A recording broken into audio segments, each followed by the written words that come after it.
Hi everyone, ನಾನು ನಿಮ್ಮ ಸಂದರ್ಶಿನಿ ಸ್ವಾಮಿ. ನಿನಗೆ ನೀ ಎನಗೆ ಕಥೆಯ ಮುಂದುವರೆದ ಭಾಗ. ಅದಕ್ಕೂ ಮೊದಲು ನನ್ನ ಕಥೆಗಳು ನಿಮಗೆ ಇಷ್ಟವಾಗಿದ್ದರೆ ತಪ್ಪದೆ ಕಮೆಂಟ್ ಮಾಡಿ, ಲೈಕ್ ಮಾಡಿ, ಶೇರ್ ಮಾಡಿ. ಹಾಗೆ ನನ್ನ ಚಾನಲ್ಗೆ ಹೊಸಬರಿದ್ದರೆ ಸಬ್ಸ್ಕ್ರೈಬ್ ಆಗಿ ಪಕ್ಕದಲ್ಲಿರುವ ಬೆಲ್ಲೈಕನ್ನ ಕ್ಲಿಕ್ ಮಾಡಿ. ಇದರಿಂದ ನನ್ನೆಲ್ಲ ಕಥೆಗಳ ನೋಟಿಫಿಕೇಶನ್ ನಿಮಗೆ ಸಿಗುತ್ತೆ. ಸೊ ಬನ್ನಿ, ಕಥೆಯ ಮುಂದುವರಿದ ಭಾಗನ ನೋಡೋಣ. ಎಪಿಸೋಡ್ 66 ಇಂದಿನ ಸಂಚಿಕೆಯಲ್ಲಿ. ಇತ್ತ ಅಗಸ್ತ್ಯ ಕಣ್ಬಿಟ್ಟು ನೋಡಿ, ಅಯ್ಯೋ, ಎಲ್ಲಿ ಮಲಗಿದ್ದೀನಿ, ಪಾಪ ಅವಳು ನನಗಾಗಿ ಕಾತಿದ್ರೆ ಎಂದು ಎದ್ದು ಬೇಗ ಬೇಗ ರೂಮ್ ಚೆಕ್ಔಟ್ ಮಾಡಿ ಬರುವಾಗ ಅವನ ಕಣ್ಣು ಸಣ್ಣ ಆಗಿ ಕೋಪದಲ್ಲಿ ಹುಂಡೆಯಾಗಿ ಸುಡುವಂತಾದವು. ಅಲ್ಲೇ ಹೋಟೆಲ್ ಲಾನಲ್ಲಿ ಒಂದು ಜೋಡಿ ಒಬ್ರಿಗೊಬ್ರು ಅಂಟುಕೊಂಡು ನಿಂತಿರೋದು ನೋಡಿ ಮುಂದೆ ಅಗಸ್ತ್ಯ ತನ್ನ ಕೋಟ್ ಹಿಡಿದು ಗತ್ತಲ್ಲೇ ಹೊರಗೆ ಬಂದರೆ ಆ ಲಾನಲ್ಲಿ ಇಷ್ಟೊತ್ತು ಅಂಟಿ ನಿಂತಿದ್ದ ಆ ಜೋಡಿ ಅವನನ್ನು ನೋಡಿ ತುಸು ಮುಜುಗರದಲ್ಲಿ ದೂರ ಸರಿದು ನಿಂತರೆ ಆ ಲೇಡಿ ಕಣ್ಣು ಮಾತ್ರ ಇದ್ದಿದ್ದು ಅಗಸ್ತ್ಯನ ಮೇಲೇನೆ. ಅಗಸ್ತ್ಯ ತನ್ನ ಫೋನ್ ತಗೊಂಡು ಹಿಂದೂಗೆ ಕಾಲ್ ಮಾಡ್ದ. ಹಿಂದೂ ಇಷ್ಟು ಬೆಳಿಗ್ಗೆ ಬೆಳಿಗ್ಗೆ ಯಾರಪ್ಪ ಕಾಲ್ ಮಾಡಿರೋದು ಎಂದು ತನ್ನ ಫೋನ್ ನೋಡಿದ್ರೆ ಫ್ರೆಂಡ್ ಅಂತ ಇರೋದು ನೋಡಿ ಅಗಸ್ತ್ಯ ಅವರು ಎಂದು ಬೇಗ ಕಾಲ್ ರಿಸೀವ್ ಮಾಡಿ ಹಲೋ ಹಲೋ. ಆ ಕಡೆಯಿಂದ ಹಲೋ, ಸಾರಿ, ನನಗೆ ಒಂದು ಅರ್ಜೆಂಟ್ ಕೆಲಸ ಆಯಿತು, ಹಾಗಾಗಿ ರಾತ್ರಿ ಎಲ್ಲಿ ಉಳಿಬೇಕಾಯಿತು. ರಾತ್ರಿ ಲೇಟ್ ಆಗಿದ್ದರಿಂದ ಕಾಲ್ ಮಾಡೋಕ್ಕಾಗಲಿಲ್ಲ ಎಂದು ತುಂಬ ಸಾಫ್ಟಾಗಿ ಮಾತಾಡ್ತಾ ತುಸು ಮಂದಹಾಸದಲ್ಲೇ ಕಾರ್ ಹತ್ತಿ ಕೂತು ಬರ್ತಿದ್ದೀನಿ, ಏನಾದರೂ ತಿಂಡಿ ಮಾಡ್ತೀಯಾ, ಇಲ್ಲಿ ಊಟ ನನಗೆ ಇಡಿಸಿಲ್ಲ ಎಂದವನು ಇನ್ನರ್ಧ ಗಂಟೆ ಅಷ್ಟೇ, ಬಾಯ್ ಎಂದು ಕಾಲ್ ಕಟ್ ಮಾಡಿ ಕಾರ್ ಸ್ಟಾರ್ಟ್ ಮಾಡಿದವನ ಕಣ್ಣು ಮಿರರ್ ಮೇಲೆ ಇತ್ತು. ಆ ಲಾನಲ್ಲಿ ಇವನನ್ನೇ ನೋಡುತ್ತಾ ನಿಂತಿದ್ದ ಇಬ್ಬರು ಅಗಸ್ತ್ಯನನ್ನೇ ಅಬ್ಸರ್ವ್ ಮಾಡ್ತಿದ್ರು. ಅಗಸ್ತ್ಯ ತುಟಿ ಕೊಂಗಿಸಿ ಕಾರ್ ಹತ್ತಿ ಓಟವನಿಗೆ ಆದಷ್ಟು ಬೇಗ ಇಂದು ನಾನು ಓಡುವ ಆಸೆ. ಅಗಸ್ತ್ಯ ಮನೆಗೆ ಬಂದವನೇ ಒಂದೇ ಸಮನೆ ಹಿಂದೂ ಹಿಂದೂ ಎಂದು ಜೋರಾಗಿ ಕರೆದ.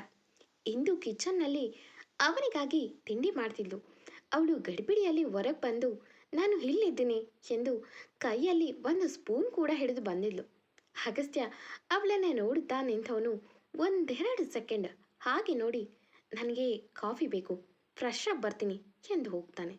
ಹಿಂದೂ ಅವನು ಹಾಗೆ ನಿಂತು ಅವಳನ್ನೇ ನೋಡಿದು ನೋಡಿ ತುಸು ಮುಜುಗರದಲ್ಲಿ ತಲೆ ತಗ್ಸಿದ್ರೆ ಅಗಸ್ತ್ಯನ ತುಟಿನಲ್ಲಿ ಒಂದು ತಿಳಿ ಮಂದಹಾಸ ಮೂಡಿತ್ತು.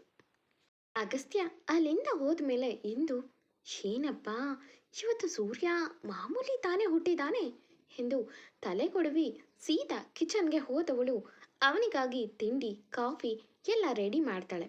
ಇತ್ತ ಅಗಸ್ತ್ಯ ಹೋಗಿ ಫ್ರೆಶ್ ಆದವನು ಮಿರರ್ ಮುಂದೆ ರೆಡಿಯಾಗಿ ತನ್ನನ್ನು ತಾನು ನೋಡಿಕೊಂಡು, ನಾನು ರಾತ್ರಿ ಡ್ರಿಂಕ್ಸ್ ಮಾಡಿದ್ದೆ ಅನ್ಸುತ್ತಾ, ಸ್ಮೆಲ್ ಬರ್ತಾ ಎಂದು ಮತ್ತೊಮ್ಮೆ ಮೌತ್ ಫ್ರೆಶ್ನರ್ ಯೂಸ್ ಮಾಡಿ ಮತ್ತೊಮ್ಮೆ ತನ್ನ ಉಸಿರಿನ ಸ್ಮೆಲ್ ನೋಡಿ ಸತ್ಯ ಏನು ಮರ್ತಿಲ್ಲ, ಇಲ್ಲ ಅಂದರೆ ಅವಳಿಗೆ ಕೋಪ ಬರುತ್ತೆ ಎಂದು ಕೆಳಗೆ ಹೋಗುತ್ತಾನೆ.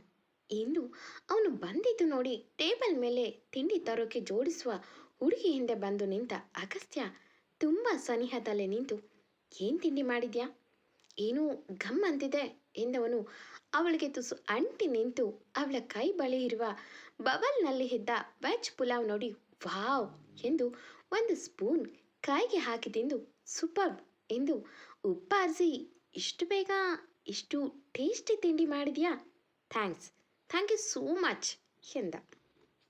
ಅಗಸ್ತ್ಯನ ಮಾತಿಗೆ ಇಂದು ತಲೆ ಬಗ್ಗಿಸಿ ನಿಂತು ಡೈನಿಂಗ್ ಟೇಬಲ್ಗೆ ನಡೀರಿ ಬಡಿಸ್ತೀನಿ ಎಂದವಳು ಸ್ಪೂನ್ಗಳನ್ನು ತಗೊಳ್ಳೋಕ್ಕೆ ತಿರುಗಿದ ಹುಡುಗಿ ಕೆನ್ನೆಗೆ ಅಗಸ್ತ್ಯ ಸೀದಾ ತನ್ನ ತುಟಿ ಉರಿತ.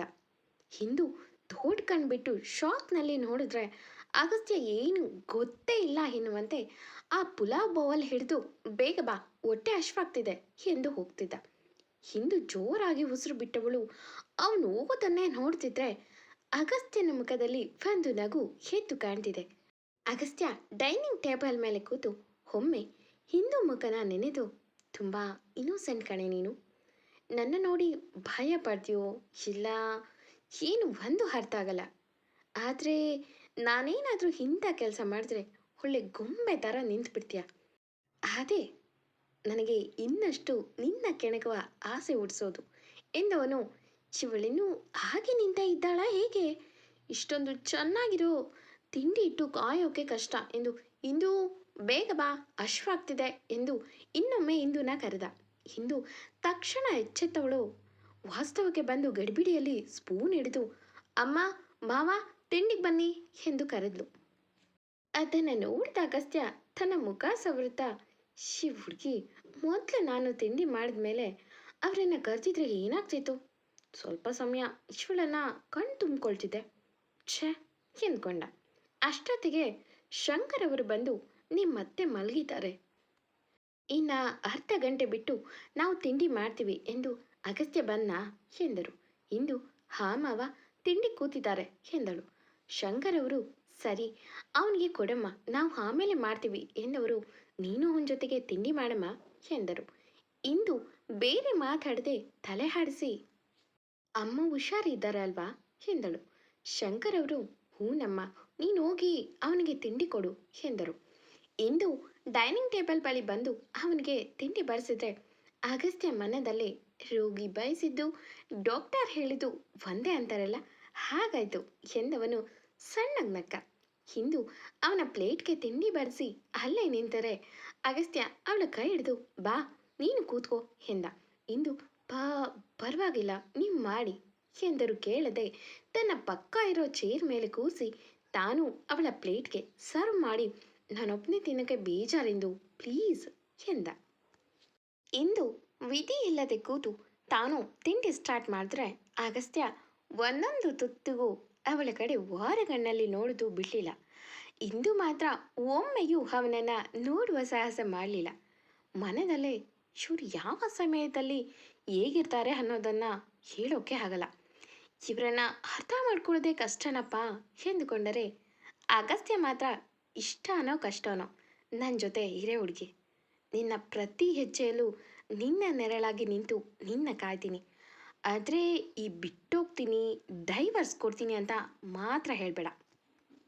ಆದರೆ ನನ್ನ ಜೊತೆ ಕೂತು ಡಿಸ್ಕಸ್ ಮಾಡು, ನನ್ನಲ್ಲಿ ಏನಾದರೂ ಬದಲಾವಣೆ ಬಯಸ್ತೀಯಾ ಅಂತ. ಖಂಡಿತ ನಿನಗಾಗಿ ಈ ಅಗಸ್ತ್ಯ ಬದಲಾಗ್ತಾನೆ, ಆದರೆ ನಿನ್ನ ಬಿಡು ಅನ್ನೋ ಮಾತು ಮಾತ್ರ ಮರೆತು ಬಿಡು. ನಿನ್ನ ಎಷ್ಟೇ ಅವಾಯ್ಡ್ ಮಾಡೋಕ್ಕೂ ನೋಡಿದಷ್ಟು ನನ್ನ ಮನಸ್ಸು ನಿನ್ನೆ ಬಯಸುತ್ತೆ. ಇಷ್ಟು ಕಡಿಮೆ ಸಮಯದಲ್ಲಿ ನನ್ನ ಮನಸ್ಸಿನ ಪೂರ್ತಿ ನೀನೇ ತುಂಬಿದ್ಯಾ, ನೀನು ಬಿಡೋ ಮಾತೇ ಇಲ್ಲ ಕಣೆ. ಎಂತೆಂಥರೋ ಹೇಗೇಗೋ ಬದುಕುವಾಗ ನಿನ್ನಂಥ ಚಿನ್ನದಂಥ ಹುಡುಗಿ ನನಗೆ ಸಿಕ್ಕಿರುವಾಗ ಕಳ್ಕೊಳ್ಳೋಕ್ಕೆ ನಾನೇನು ಫೂಲ್ ಅಲ್ಲ. ನೀನು ಇದುವರೆಗೂ ಯಾರನ್ನೇ ಲವ್ ಮಾಡಿರು ಅದು ನನಗೆ ಮ್ಯಾಟರ್ ಅಲ್ಲ, ಅಂದರೆ ಇನ್ನು ಮುಂದೆ ನೀನು ನನ್ನ ಹೆಂಡತಿ, ಈ ಅಗಸ್ತ್ಯ ಪಟೇಲ್ ವೈಫ್. ನಿನ್ನ ಯಾರಿಗೂ ಬಿಟ್ಕೊಡೋ ಮಾತೇ ಇಲ್ಲ ಕಣೆ.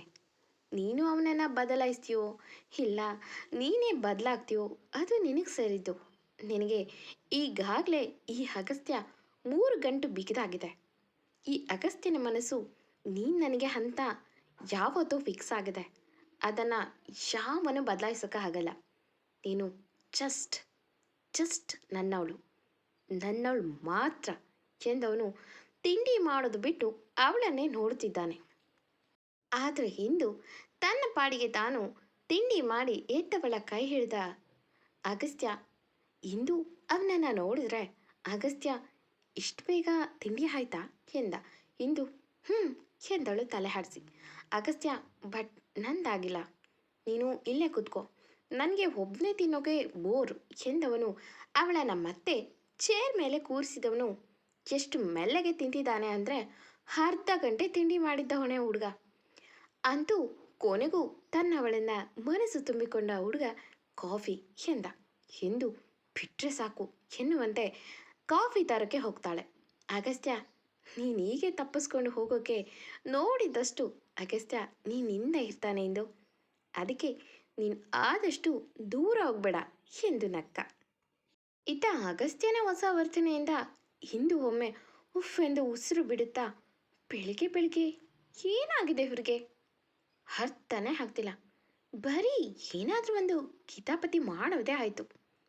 ನಿನ್ನೆ ಎಲ್ಲ ನೋಡಿದ್ರೆ ಹೇಳ್ದೆ ಕೇಳ್ದೆ ಎಲ್ಲೋ ಹೋಗಿದ್ರು, ಹೀಗೆ ನೋಡಿದ್ರೆ ಹೀಗೆ ಎಂದವಳು ನಿನ್ನೆ ಎಲ್ಲೋಗಿದ್ರು ಕೇಳೋದಾ ಬೇಡವಾ ಎಂದುಕೊಂಡವಳು ಹೇಳಿದ್ರಲ್ಲ ಏನೋ ಕೆಲಸ ಇತ್ತು ಅಂತ ಎಂದು ಮನದಲ್ಲೇ ಎಲ್ಲಾದರೂ ಹೋಗಲಿ, ಆದರೆ ಆ ಎಕ್ಸ್ ವೈಫ್ ಜೊತೆ ಮಾತ್ರ ಹೋದರೆ ನಾನು ಮಾತ್ರ ಸಹಿಸೋಲ್ಲ.